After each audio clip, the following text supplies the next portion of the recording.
রোজ সকালে ব্রেকফাস্টে অথবা ডিনারে যদি একঘেয়ে রুটি পরোটা খেতে ভালো না লাগে, তাহলে টমেটো আলু সেদ্ধ করে তার সঙ্গে একটা কাঁচা ডিম ভেঙে একদম নতুনত্ব স্টাইলে আজকে রেসিপিটা কিন্তু বাড়িতে বানিয়ে সবাইকে পরিবেশন করতে পারো।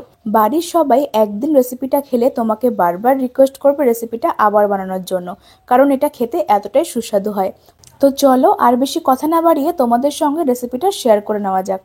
তো আজকে রেসিপি শুরু করে নেওয়ার জন্য সবার প্রথম এখানে নিয়েছিলাম দুটো আলু আর একটা বড় সাইজের টমেটো। তবে তোমরা চাইলে পরিমাণটা কম বেশি করতে পারো। এবার ছুরি দিয়ে টমেটোটাকে লম্বা লম্বা করে কেটে নিতে হবে। তোমরা চাইলে যেরকম ইচ্ছে সেরকম ভাবে টুকরো করে কাটতে পারো, তবে আমি এখানে এরকম লম্বা স্লাইস করে কয়েকটা টুকরো কেটে নিয়েছিলাম। আর একই রকম করে আলু দুটোকেও মাঝখান থেকে গোল গোল করে কেটে নিচ্ছি। এরকমভাবে পাতলা করে কাটলে খুব সহজে কিন্তু আলু টমেটো দুটোই খুব ভালো করে সেদ্ধ হয়ে যাবে। তার জন্য আমি এখানে এরকম ছোট লম্বা করে কেটে নিয়েছিলাম। টমেটো আর আলু দুটোকে ভালো করে কেটে নেওয়ার পরে এবার এগুলোকে সেদ্ধ করে নেওয়ার জন্য গ্যাসের ওপরে একটা ফ্রাইং প্যান বসিয়ে এবার তাতে অ্যাড করতে হবে পরিমাণ মতন খানিকটা জল। জলের পরিমাণটা খুব একটা বেশি দিচ্ছি না, তবে পরিমাণ মতন জল দিয়ে এবার তার সঙ্গে অ্যাড করতে হবে স্বাদ মতন বা সামান্য নুন। হাফ টিস্পুন নুনটাকে অ্যাড করে জলের সাথে ভালো করে মিশিয়ে দিতে হবে।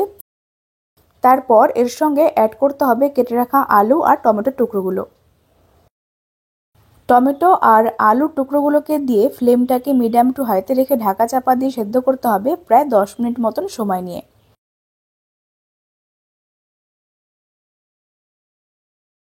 আর টমেটোটা যেহেতু আগেই সেদ্ধ হয়ে যাবে, তার জন্য আমি এখানে প্রায় 5 থেকে 6 মিনিট পরে ঢাকাটা তুলে নিয়েছিলাম আর টমেটোগুলোকে এই সময় তুলে নিচ্ছি।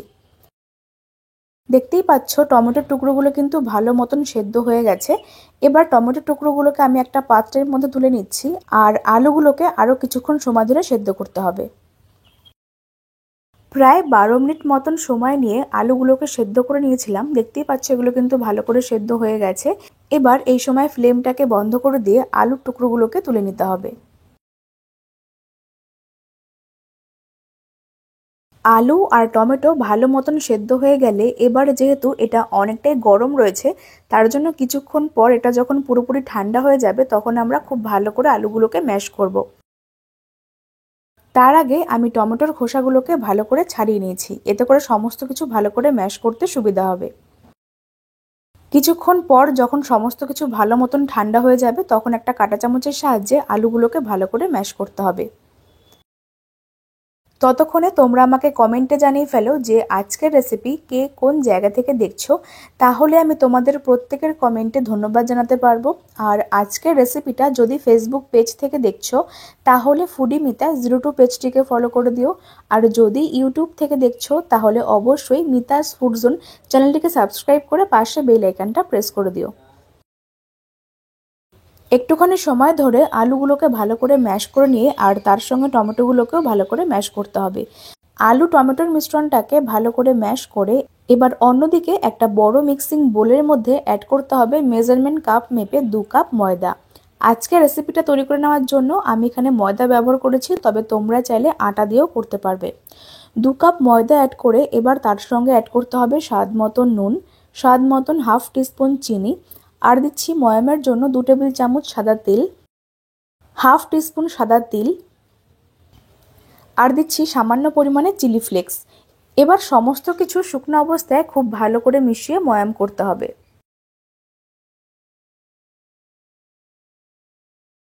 এই রেসিপিটা তোমরা এইভাবে বানিয়ে নিলে আর অন্য কোনো সাইড ডিশের প্রয়োজন হবে না, এটা তোমরা এমনিই খেয়ে নিতে পারবে। বাচ্চারা খেতে কিন্তু ভীষণই পছন্দ করবে। সমস্ত কিছু খুব ভালো করে ময়াম করে এবার যে আলু টমেটোগুলোকে ভালো করে ম্যাশ করে নিয়েছিলাম সেই সমস্ত মিশ্রণটাকে এর মধ্যে অ্যাড করে ভালো করে মিশিয়ে নিতে হবে। আর যেহেতু এর মধ্যে আলু টমেটোর মিশ্রণটাকে অ্যাড করলাম তার জন্য কিন্তু প্রথমে কোনো রকম জল দেবে না। জল ছাড়াই প্রথমে শুকনো অবস্থায় সমস্ত কিছু ভালো করে মিশিয়ে নেব। আর পরে যদি প্রয়োজন হয় তাহলে সামান্য পরিমাণে জল অ্যাড করে একটা নর্মাল আকারে ডো মেখে নিতে হবে। এইভাবে আলু টমেটো দিয়ে তৈরি রেসিপিটা সকালবেলা ব্রেকফাস্টে অথবা ডিনারে বা স্কুল অফিসের টিফিনেও কিন্তু তোমরা ইজিলি বানিয়ে সার্ভ করতে পারো। এই অবস্থায় একদমই সামান্য পরিমাণে জল অ্যাড করলাম, তা না হলে কিন্তু ডোটা একদম নরম হয়ে যাবে। খুবই সামান্য পরিমাণে জল দিয়ে একটা নর্মাল আকারে ডো মেখে নিচ্ছি। যেহেতু টমেটো আর সেদ্ধ আলুর মধ্যেও একটা জলজলে ভাব রয়েছে, তার জন্য কিন্তু প্রথমে কোনো রকম জল দেবে না, তা না হলে ডোটা একদম নরম হয়ে যাবে। তো বন্ধুরা, আমাদের এখানে ডোটা কিন্তু ভালো মতন মেখে নেওয়া হয়ে গেছে, খুব একটা বেশি শক্তও না আবার একদম নরমও না। এবার এর থেকে পরিমাণ মতন কিছুটা অংশ নিয়ে একটু বড় বড় করে লেচিগুলোকে কাটতে হবে। যেহেতু আজকের এই পরোটাগুলো একটু লাচ্ছা পরোটা বানাবো, তার জন্য কিন্তু লেচিগুলো একটু বড় করে কেটে নিচ্ছি। তো আমি এখানে ঠিক এরকম সাইজ রেখে কয়েকটা লেচি কেটে নিয়েছি। এবার তার থেকে একটা লেচি নিয়ে শুকনো ময়দা ছড়িয়ে প্রথমে একটু ভালো করে বেলতে হবে।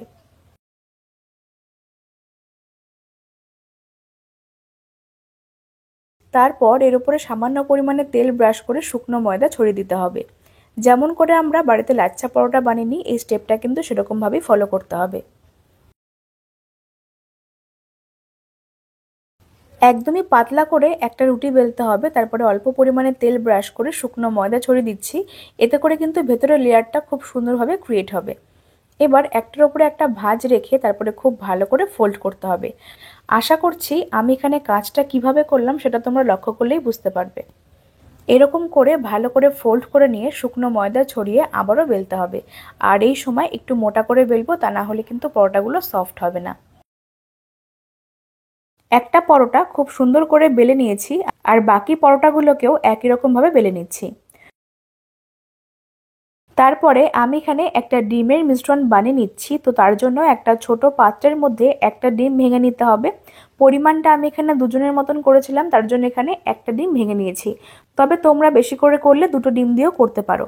একটা ডিম ভেঙে নিয়ে এবার এর সঙ্গে অ্যাড করতে হবে অল্প খানিকটা কুচনো ধনেপাতা আর অল্প করে কুচনো পেঁয়াজ, আর দিচ্ছি স্বাদ মতো নুন। সমস্ত কিছু দিয়ে ডিমটাকে খুব ভালো করে ফেটিয়ে রাখতে হবে। এই ডিমের মিশ্রণটা আমরা পরবর্তী সময় কাজে লাগাবো। একটুখানি সময় নিয়ে ডিমটাকে খুব ভালো করে ফেটিয়ে রাখলাম। তারপর অন্যদিকে গ্যাসের উপরে একটা চাটু বা তাওয়া বসাতে হবে। খুব ভালো করে প্রথমে হাই ফ্লেমে গরম করে একটা পরোটা শুকনো অবস্থায় দিয়ে এপিট ওপিট খুব ভালো করে আগে সেঁকে নিতে হবে। তো বন্ধুরা, আমি এখানে শুকনো অবস্থায় একটা পরোটা উল্টে পাল্টে সেঁকে নিয়েছিলাম। তারপরে একদমই সামান্য পরিমাণে তেল দিয়ে ভালো করে একটা পরোটা ভেজে নিচ্ছি। আজকে রেসিপিটা তৈরি করে নেওয়ার জন্য কিন্তু একদমই অল্প তেল ব্যবহার করছি, এতে করে কিন্তু স্বাস্থ্যের জন্য খুবই ভালো হবে, বাচ্চারা ইজিলি খেতে পারবে। দুপাশটা একদমই সামান্য পরিমাণে তেল ব্রাশ করে দিয়ে উল্টে পাল্টে ভালো করে ভাজতে হবে। তারপর যে ডিমের মিশ্রণটা আমরা আগে থেকে বানিয়ে রাখলাম, তার থেকে 1 টেবিল চামচ ডিমের মিশ্রণটাকে নিয়ে এইভাবে খুব ভালো করে ছড়িয়ে দিচ্ছি। আর তারপরে ডিমটাকে খুব ভালো করে একটা সাইড ভেজে নিতে হবে। তাহলে কিন্তু আজকের রেসিপিটা একদম রেডি হয়ে যাবে। তো আমি এখানে ডিমটাকে দিয়ে খুব ভালো করে ছড়িয়ে দিয়ে ওই পাশটাকেও ভালো করে ভেজে নিয়েছিলাম। আমাদের এখানে একটা পরোটা একদম রেডি হয়ে গেল। বাকিগুলো আমরা একই রকমভাবে বানিয়ে নিচ্ছি। আশা করছি তোমরা দেখে নিশ্চয়ই বুঝতে পারছো যে পরোটাগুলো কতটা সফট আর নরম তুলতুলে হয়েছে। তোমরাও এইভাবে আজকের রেসিপিটা স্টেপ বাই স্টেপ ফলো করে বাড়িতে বানিয়ে নাও।